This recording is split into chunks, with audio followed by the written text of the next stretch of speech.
The following program is intended for a mature audience. Viewer discretion is advised. This I've got to see. It's worth watching, so stay tuned.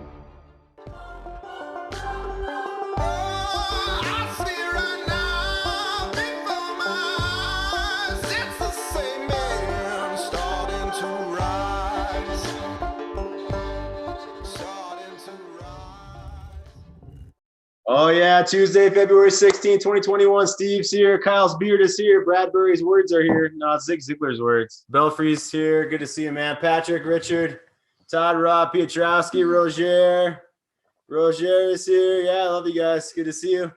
Let's get this started, gentlemen. Love to see you here. Miss Cynthia Kruse, the only woman allowed on our show for her feminine professional perspective.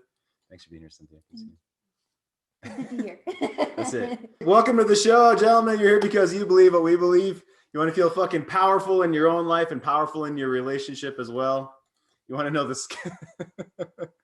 the skills to relationship. Oh, I was just trying to blast on Bradbury. It wasn't really working very well. Yeah, welcome, gentlemen. This week is, how do I keep her happy? Why isn't she happy? What happened yesterday? Of course, yesterday was the morning after Valentine's Day. So our theme of this week is the morning after. Why isn't she happy? Cut the thermometer. If you haven't heard what the thermometer is, we're going to talk about it for a few seconds today. Good to see you. Dave came in. Pietrowski's here. Roger, Steve, Chris, Jason, Todd, Mr. Malloy's coming in. Rob, Richard, Patrick, Kyle. Love that you guys are here. Love when you keep your video on. It's fun to interact with you guys. It's a huge reason I'm here is for Tribe. For Tribe to raise our own furnace within our chest. Get that furnace within our chest boiling hot so that we can kick ass the rest of the day or the rest of the evening, depending on where you are in the world, or the rest of tomorrow. If you're in New Zealand, for you guys that are calling in, Patrick from New Zealand, love you guys calling in. It's like really early for Patrick tomorrow, every day. I feel bad. Not really. I don't really feel bad. See, in the sexcapade, I don't know what POD means down in the corner there, but she seems to have less clothing on. She doesn't even have a kitty in her lap today, Cynthia. Yes. Or she does have a kid. She doesn't have a second. She doesn't have a second cat. Yes. She's still warm. I don't know how it's happening, but she's very warm. It's the light, the backlit light. It's a warming light. I'll have to remember that. Backlit light is warming and clothes just melt off, apparently. Yes. Otherwise she would be too hot. Oh yes. Otherwise, too hot.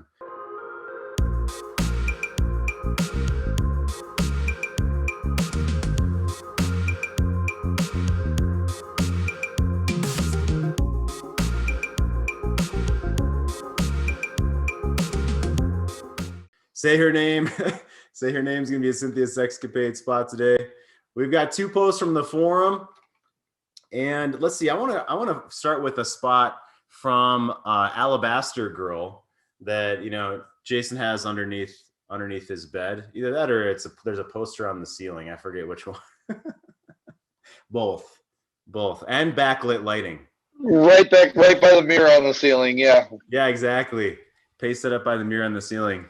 The top 10 the top 10 things Zan Period is going to tell you to do. So we're going to get into a bit of Alabaster Girl today as far as perspective with a woman, right? How she wants to feel in life, how she wants to feel alive in life for you. Walters came in. Good to see you. Hussein came in. Love to see you guys. Chris's wall is here.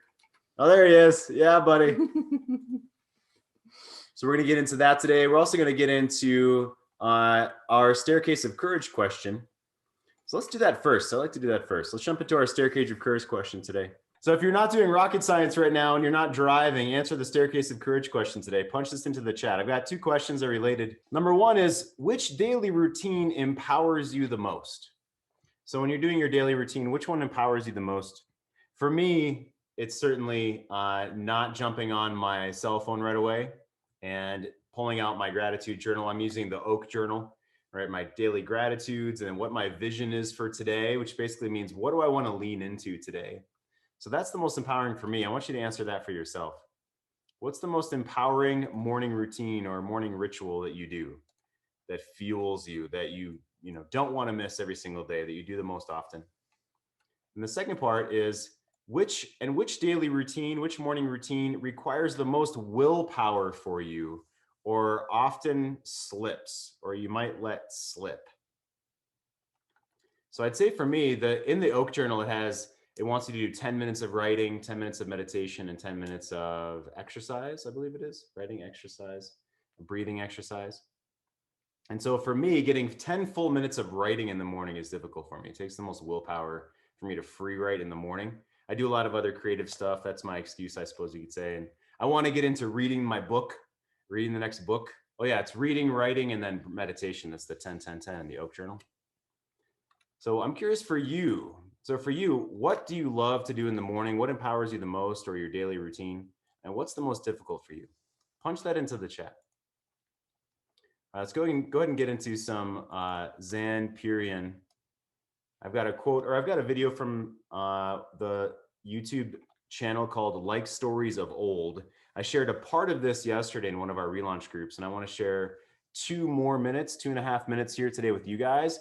This is about King energy, King, warrior, magician, lover, and the King energy within Jungian archetypes. And I'll get into what that is. So let me jump down here to Zan Purian.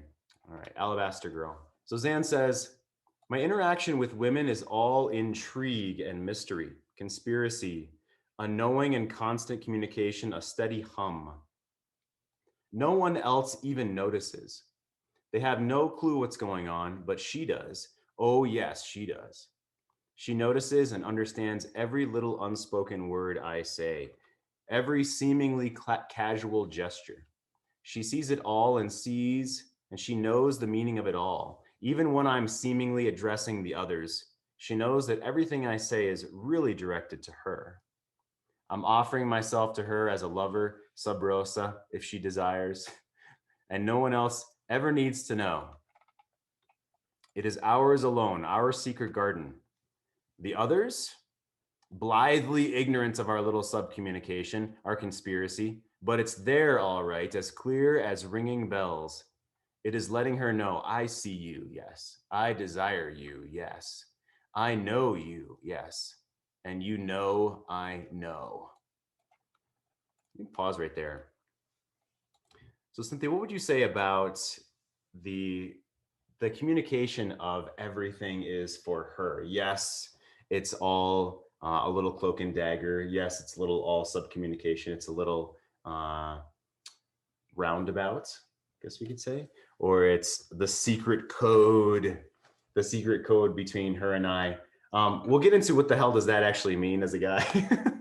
But I'm curious for you, what's the energy of that like? What's the feeling of that like when that's his intention? His intention is to make it special for her and to see her. You know, why do you think that that's successful with women that Zan is giving to us here? What do you think? It makes me think of that, women will often talk about this, or you'll read in books, or it'll be seen in movies where, she might be with her partner, her lover, or the person, the man she glimpses across the room, and that feeling that everyone else disappears. And his gaze on her, his intention in that moment is for her. There's a personalization that she feels in that, a being seen, a being called out as unique in his world, that calls forth the feminine in a very like evolutionary way, a very soulful way, and in a very emotional way that allows her to really open and bloom for him in something that's a totally different experience than if she was one of many, or if he was in an environment where he needed to give his attention to many people. That's part of his leadership, his guidance. But when she gets to be special in his world, that's the fantasy of the feminine. And it helps her feel like she's actually really fulfilling her feminine purpose with him and bringing him great satisfaction and beauty. So that's beautiful. I want to play both sides of the table today. I'm gonna jerk us from one side to the other. Not literally, Roger. Not literally. All right, calm down. But I'm gonna give us some whiplash today. You guys are here to feel inspired as well. You're here to feel inspired with each other and in this work. So I'm gonna play this side of the table, right? So yeah, she wants to feel special, but what about this man who posted in one of the forums here? And so here's a what would you do? All right, this man says, I've been married for 31 years, raised 2 children together, and they are now out of the house. Most of our married life was peaceful and warm. We were really great parents and partners, but sexual intimacy was always a big struggle until a year and a half ago. My wife experienced an epiphany and said she didn't want any sexual intimacy anymore. She admitted that she pretty much never had actually wanted sex through all of our marriage. Over the years, I fell into some no more Mr. Nice Guy patterns, but I also often brought a fun, passionate side to the table, which she responded to out of a sense of obligation rather than actual attraction, according to her now. Her declaration launched me into a process of self-reflection, woke me up to a lot of dysfunction that had existed for many years, which we had ignored or buried to keep the family running smoothly. We both have healed a lot and become better friends than we've ever been. Oh, that's nice. I've become clear on what I want in an intimate relationship, and yeah, it definitely includes sex. My wife still doesn't know if she ever wants sex again, but she's working on her own stuff around sex. I've let go of expectations I had for her around sex, but I'm not okay living the rest of my life in a sexless marriage. We've been talking about separation. I have a gut feeling that this is what I need to continue to work on myself and to decide when I'm done with waiting to see whether this marriage can become what I want it to be. It scares the shit out of her, causing comments like last night. She said, some would say that if you are truly nuts about someone, you could be okay with not having sex anymore. It took me a long while to respond and deal with some initial emotional reactions, to be honest, but eventually I said that my expectations for an intimate relationship include the passion and connection of sexual intimacy, and I don't choose to give that up. We have logistics to sort out around separation. In the meantime, I'm focusing on being the best me that I can. Any perspective, questions, feedback are most welcome and appreciated. To watch the rest of this episode for free and other episodes, go to greatmenmovemountains.com/VIP. Punch in your info and watch the rest for free. Get more affection, love, and sex in your marriage. Get less paralyzing fear and rejection. Never miss an episode. Watch anytime, anywhere, 3 a.m. on the toilet. Get full episodes. GreatMenMoveMountains.com/VIP. The C Note Show.